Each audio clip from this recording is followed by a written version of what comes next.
Shalom, Assalamualaikum warahmatullahi wabarakatuh. Om Swastiastu, Namo Buddhaya, Salam Kebajikan.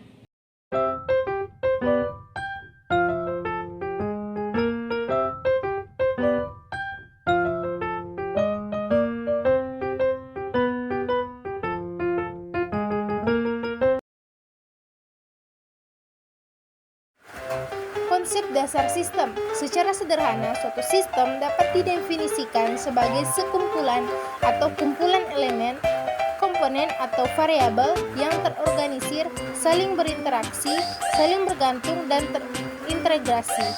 Salah satu teori pertama tentang sistem secara umum yaitu yang dijelaskan oleh Ken Bowlby, menekankan perhatian pada sistem bagian yang membentukkan suatu sistem.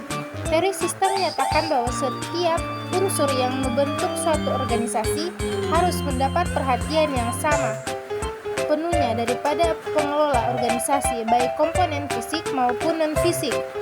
Elemen sistem umumnya dipresentasikan adalah input, proses, dan pencetakan. Konsep lain yang termasuk dalam definisi sistem adalah sinergi. Dalam konsep sistem ini, output organisasi diasumsikan lebih besar dibandingkan dengan output individu atau keluaran.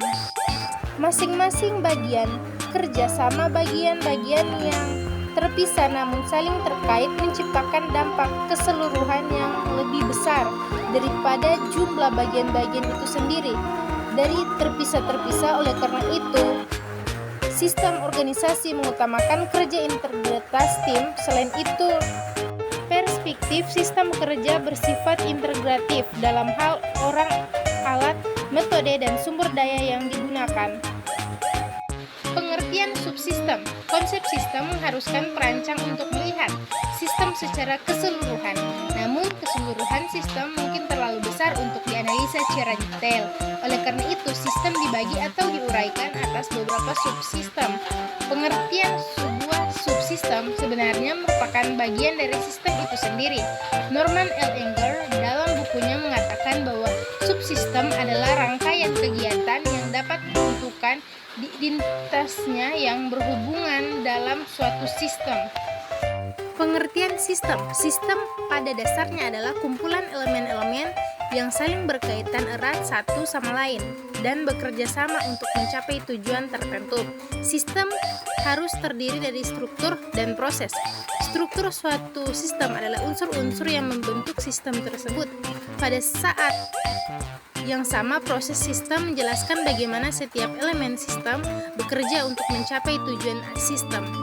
Suatu sistem harus mempunyai tujuan. Ada yang mengatakan bahwa suatu sistem adalah untuk mencapai suatu tujuan goal atau tujuan. Secara umum, tujuan mengacu pada cakupan yang lebih luas dan tujuan mengacu pada cakupan yang lebih sempit. Misalnya sistem bisnis, maka tempatlah menggunakan istilah objektif.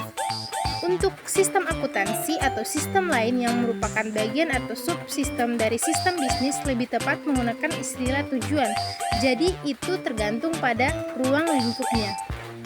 Karakteristik sistem adalah sebagai berikut. Yang pertama, komponen. Komponen sistem atau elemen sistem adalah sebuah hal yang menjadi bagian penyusun sistem, dapat berupa benda nyata atau abstrak. Yang kedua, batas. Batas sistem diperlakukan untuk membedakan satu sistem dengan sistem yang lain agar tidak menyulitkan saat memberikan batasan tinjauan terhadap sistem.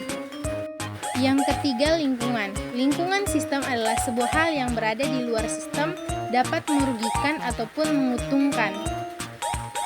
Yang keempat, penghubung antarmuka adalah sebuah hal yang menjadi perhubung antar komponen sistem. Interface menjadi sarana setiap komponen untuk saling berinteraksi dan berkomunikasi. Yang kelima, masukan. Masukan adalah komponen sistem yang merupakan bahan yang akan diolah lebih lanjut untuk menghasilkan keluaran yang berguna. Yang keenam, pengolahan. Pengolahan adalah komponen sistem yang paling penting dalam mengolah masukan agar menghasilkan keluaran yang berguna. Yang ketujuh, keluaran. Keluaran adalah komponen sistem yang merupakan hasil dari komponen pengolahan. Yang kedelapan, sasaran, tujuan dan gol agar mencapai sasaran dan tujuan sistem komponen dalam sistem harus dijaga. Yang kesembilan, kendali, agar bekerja sesuai dengan fungsi masing-masing, setiap komponen harus diperhatikan dan dijaga. Kesepuluh, umpan balik diperlakukan oleh kontrol untuk mengetahui adanya penyimpangan agar dapat dikembalikan pada kondisi normal. Klasifikasi sistem. Sistem informasi merupakan kesatuan antara komponen suatu dengan lainnya yang bertujuan menghasilkan suatu informasi. Setiap sistem memiliki sasaran berbeda-beda. Dalam setiap permasalahan yang terjadi dari tiap sistem tersebut, dari kasus tersebut sistem memiliki klasifikasi dari berbagai sudut pandang. Terdapat 8 klasifikasi dalam sistem informasi ini, yaitu sistem abstrak, sistem fisik, sistem alumnia, sistem buatan manusia, sistem domestik, sistem probabilistik, sistem terbuka, dan sistem tertutup. Konsep dasar informasi. Informasi adalah informasi yang diolah dalam bentuk yang berarti bagi penerimanya dan berguna untuk mengambil keputusan saat ini atau di masa depan. Informasi mempunyai ciri-ciri teknik relevan, konsisten, dan disajikan dalam format yang sederhana.